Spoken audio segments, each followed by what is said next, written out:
morning, I'm Prarambha Dahal. Let's begin with the main stories. Secretary General of the Parliament, Padma Prasad found obtaining his second citizenship by reducing age to receive an American scholarship. Legal experts term it a crime. Diffusion notice issued against GB Rai, who is alleged of embezzlement of savings of more than 50,000 depositors. More than 5 billion rupees of cooperative depositors of conduct at risk. UN agency condemns aid halt over alleged help for Hamas attacks, urges countries that halted funding to reconsider a shocking decision.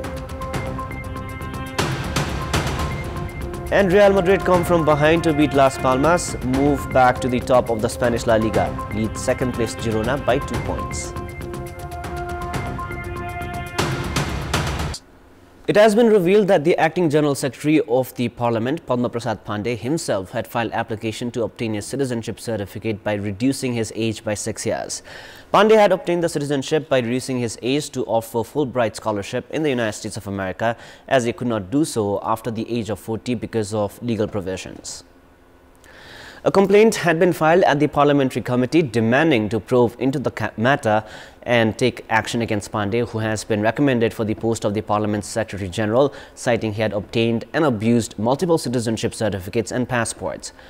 According to the document received through the Ministry of Home Affairs from the District Administration Office Palpa, Pandey had filed an application to reduce his age by 6 years. Pandey has maintained his date of birth as 1st of October 1969 in the first citizenship certificate he had obtained. However, according to another citizenship certificate obtained by Pandey some 14 years ago, which includes the signature of his uncle, his age has been reduced by 6 years, maintaining his date of birth as 10th of January 1975. Sources from the District Administration Office Palpa have said that Pandey had scrapped both the citizenship certificates on 9th of September 2019 and had obtained a copy of the personal document. Pandey has so far obtained 3 citizenship certificates and 2 passports. According to the District Administration Office, former Chief District Officer of Palpa, Benito Yadav, had rejected Pandey's demand of scrapping his citizenship certificate that was acquired by reducing his age. Yadav, who had been appointed to the post on 25th of April 2019, had been transferred within 4 months on 28th of August of the same year for his reluctance in undertaking Pandey's work. Umesh Kumar Dahal was sent to Palpa as the acting Chief District Officer. Dahal had scrapped Pandey's citizenship certificate within 2 weeks of assuming his office. Pandey had used the citizenship certificate with his age reduced by 10 years. A new citizenship certificate can only be acquired when the previous one is lost or an individual migrates from one place to another. But the name and date of birth of the applicant must remain the same. When an individual obtains a citizenship certificate by changing the date of birth, it is considered a crime. Pandey had obtained another citizenship certificate by altering his personal information. A diffusion notice has been issued against promoter of Galaxy 4K television, GB Rai, for embezzlement of funds of more than 50,000 depositors of cooperatives. Issuing a diffusion notice, Interpol has included Rai in the list of those absconding. Rai is alleged of abusing more than 1 billion rupees of Surya Darshan cooperatives of Pokhara alone. Prior to this, Kaski police had requested the police headquarters to move forward with required procedures for diffusion notice against Rai, who is also the founding chairperson of the cooperative for embezzlement. Following correspondence of the police headquarters, Interpol issued the diffusion notice against GB Rai, after which he has been included in the list of those at large by the police departments of the member nations of Interpol. Police has also requested to issue notices against former chairperson of Surya Darshan, Bhupendra Rai, and current chairperson Than Bahadur Budhamagar. A case against 19 individuals, including Rai, is in progress at Kaski District Court for embezzlement of more than 1 billion rupees. With the mastermind of the embezzlement at large, depositors are worried about recovering their savings. Absconding GB Rai is also the promoter of Galaxy 4K television operated under Gorkha Media Network. Rai is also alleged of abusing funds of half a dozen other cooperatives of several districts. Electric vehicles have started to take over the automobile market in recent time. In the meantime, Nepal has advanced into discussions on the operation of vehicles and industries using green hydrogen. The government has endorsed the green hydrogen policy with a view to cut off imports of petroleum products by producing green hydrogen from electricity.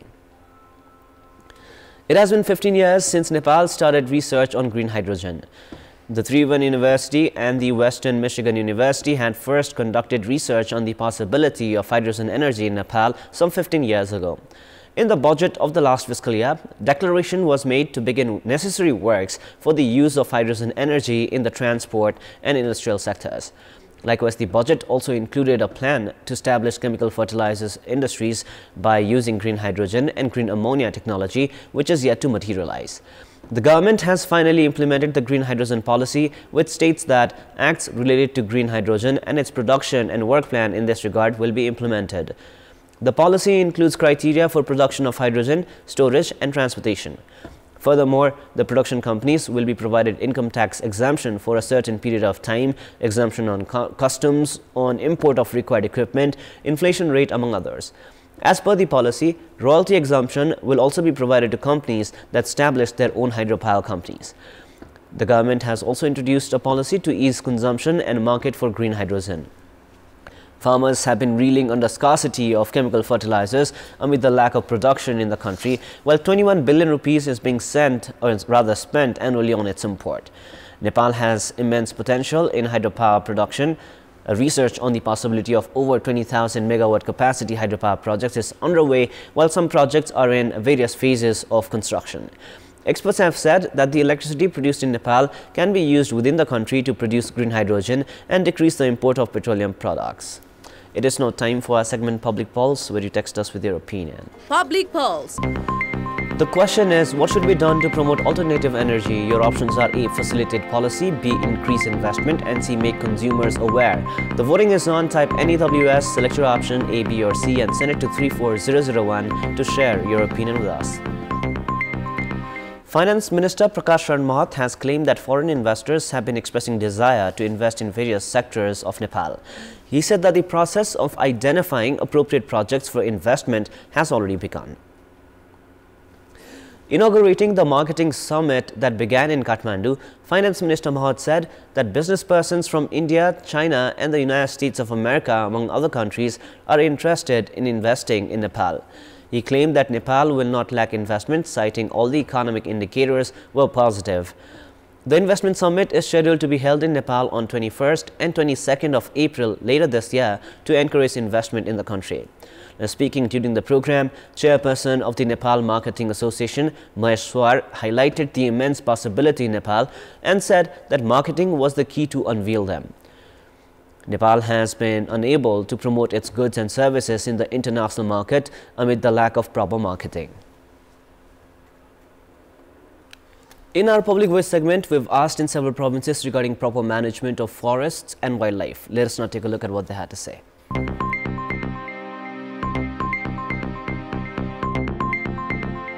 निकुञ्जको क्षेत्र वरिपरि सबभन्दा बढी तारबारको व्यवस्था गर्नु पर्यो जंगल वरिपरि भएको मानव बस्तीहरुलाई हटाउनु पर्यो त्यसलाई अन्त्य व्यवस्थापन गर्नु पर्यो खुल्ला तपाईको यो जू नीति ल्यायो भने राम्रो हुन्छ खाली संरक्षण मात्रै अहिलेको जस्तो भयो भने धेरै घाटामा जान्छ त्यहाँ मान्छेहरु पनि त्यहाँ संरक्षित हुँदैनन् मान्छे मर्छन् द्वन्द झन् चर्किन्छ तार जाली बार त्यो लगाएर त्यो बस्तीतिर त्यो जनावरहरु नहोस् वन्यजन्तु संरक्षणको लागि ठोस नीति नियम र कानुन चाहिँ ल्याइदिए धेरै राम्रो हुन्थ्यो बाँदरले गर्दा त हामीले एउटा गमलामा फूलसम्म लगाउन नपाउने स्थिति आएको छ उखाल्ने फाल्दिने र एकदम दुःख दिइरहेको बेलामा यसको लागि यो स्थानीय सरकारले पनि पहल गर्न पर्ने देख्छु वनको छेउछेउमा जुन मानिसहरु उहाँहरुलाई जागरुक बनाउनु पर्यो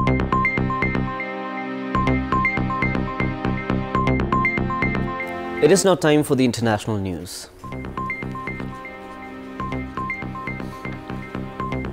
The head of the UN Agency for Palestinian Refugees, UNRWA, has urged the countries that halted funding to reconsider their shocking decision.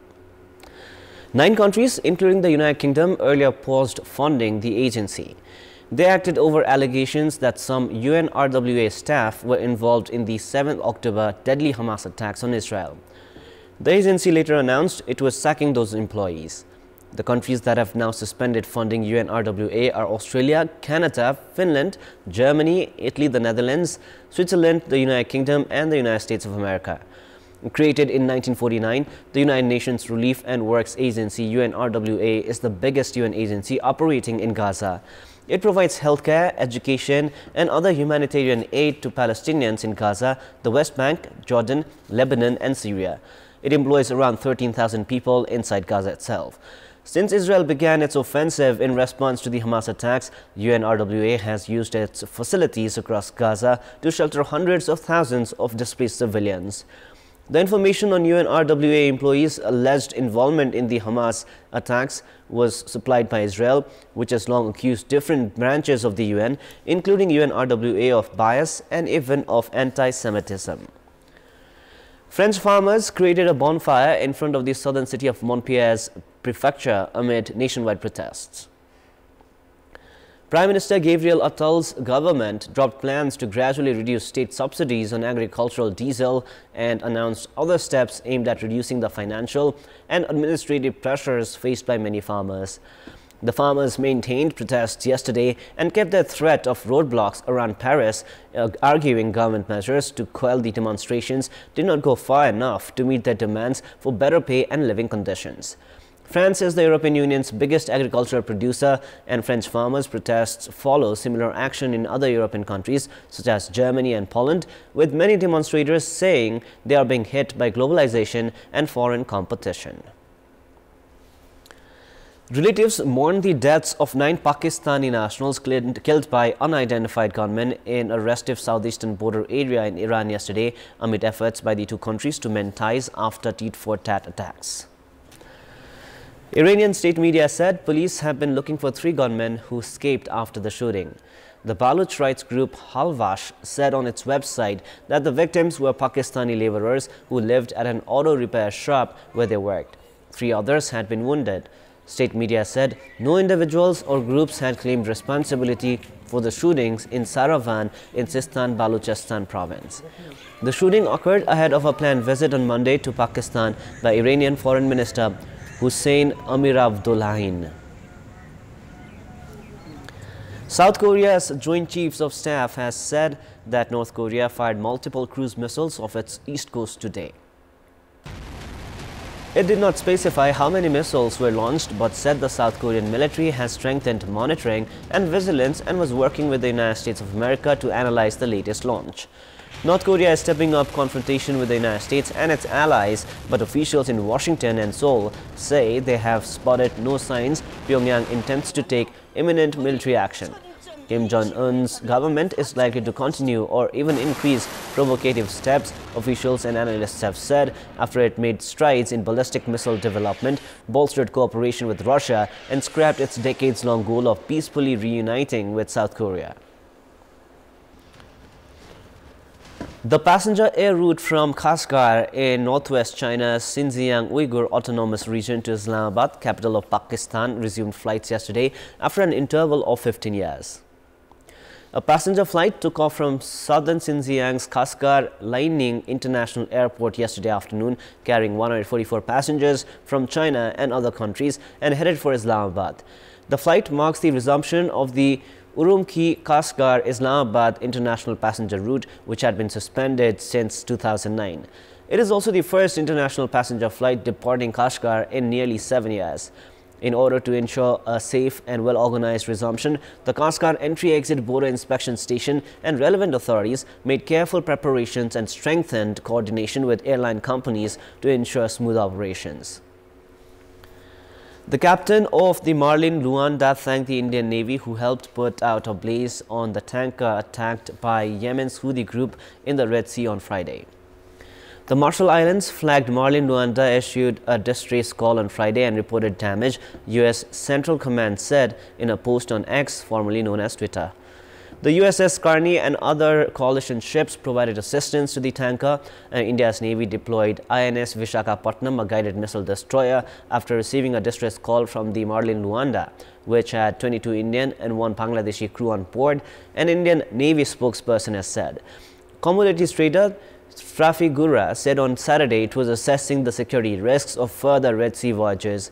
US and British warplanes, ships and submarines have responded to the Houthi attacks on shipping in recent weeks, with dozens of retaliatory strikes across Yemen against Houthi forces. The climate activist Greta Thunberg joined a protest in Farnborough on Saturday, marching through the commuter town south of London in objection to a proposal to expand private jet flights out of the local airport. The airport has applied to increase its flight limit from 50,000 to 70,000 takeoffs per year, to the dismay of many environmental groups. Protesters seen holding signs urging a stop to air pollution called for a ban on private jets altogether.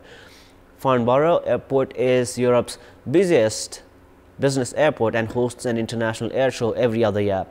Currently, flights out of the airport carry an average of just 2.5 passengers, with 40% of planes flying empty, according to Possible, a pressure group calling for the plan to be scrapped. British landmarks across the country lit up in purple yesterday to mark Holocaust Memorial Day. The annual event honors the millions of Jews and other minorities murdered during the Second World War by the Nazis, and January 27 marks the anniversary of the liberation of the concentration camp at Auschwitz 1945. The London Eye, Piccadilly Circus, the Millennium Centre in Cardiff and Leeds Civic Hall were among some of the landmarks to glow in violet tones to illustrate this year's theme, the fragility of freedom. Organizers say the theme encourages people to consider what can be done to strengthen freedoms around the world and not to take their own freedoms for granted. Benito the Giraffe, whose lonely life at a park on Mexico's arid northern border inspired a campaign to relocate him, was successfully introduced yesterday to his new herd in a safari home in Puebla. The animal was integrated with 7 other giraffes safely and quickly in the African Safari Wildlife Reserve, said the park's director Gregory Camacho. Benito arrived at his new home on Tuesday last week after living alone in a small cage for the past 8 months in the border city of Ciudad Juarez. The transfer follows around 7 months of pressure from activists about the alleged poor conditions the animal was kept in. And now, before we wrap up, here's a look into the top stories one more time. Secretary General of the Parliament, Padma Prasad found obtaining his second citizenship by reducing age to receive an American scholarship. Legal experts term it a crime. Diffusion notice issued against GB Rai, who is alleged of embezzlement of savings of more than 50,000 depositors. More than 5 billion rupees of cooperative depositors of Gandaki at rest. UN agency condemns aid halt over alleged help for Hamas attacks, urges countries that halted funding to reconsider a shocking decision. And Real Madrid come from behind to beat Las Palmas, move back to the top of the Spanish La Liga, lead second place Girona by 2 points. That is all for the moment. Our next English bulletin airs at 6 p.m. Thank you for staying with us. Have a beautiful day ahead.